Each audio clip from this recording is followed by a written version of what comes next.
So I want to talk about bravery and courage, because obviously, like, it's one thing to know what it is you want to do. And it's entirely another to step into it. And particularly when you consider what stand-up requires, that's like another level again. And we've talked about, you've got two perspectives around kind of courage and being brave that I think are really insightful, that people could really learn something from if they're thinking about making a change, whether that's personally or professionally. So let's talk about those two things. I think one of them was around like beginner's mind, or like enjoying being totally rubbish at something. Yeah. But I'm paraphrasing. You tell us more.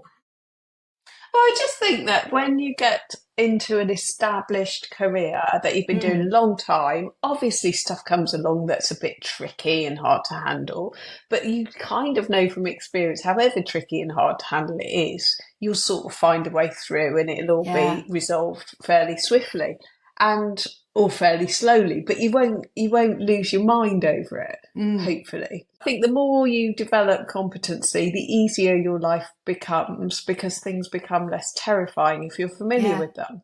The downside to that is, where's the adrenaline? Where's the fun? Where's the playful, childish you that went into that work because you thought it would be exciting? Yeah. So when I started stand-up, I just realised, oh my God, I'm like wildly incompetent. I really don't know what I'm doing. And also everyone's watching, because if you learn the violin, of course, you can do it quietly in the back room. Yeah. You can terrorise your neighbours with it, and then when you're ready, you can take it out into the public and do a recital. But stand up, you only know if it works if you've tested it in front of an audience. So you have to be incompetent in front of others all the time.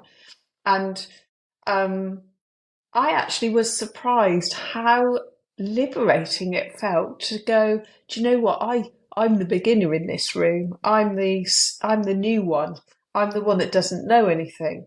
Yeah. Because I'd spent years going to other people, don't worry, I've got your back. I've been doing this a long time. I will look after you.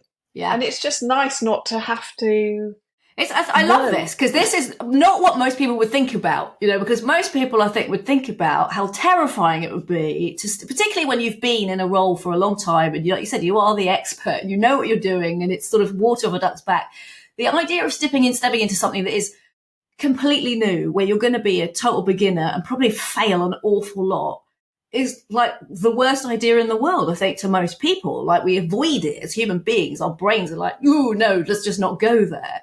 But thinking about it that way, and how if you apply a sort of beginner's mind to it, like a childlike wonder, and you look for the curiosity and the entertainment and the interest and the joy in just trying new things and seeing it as an adventure, turns that totally on its head.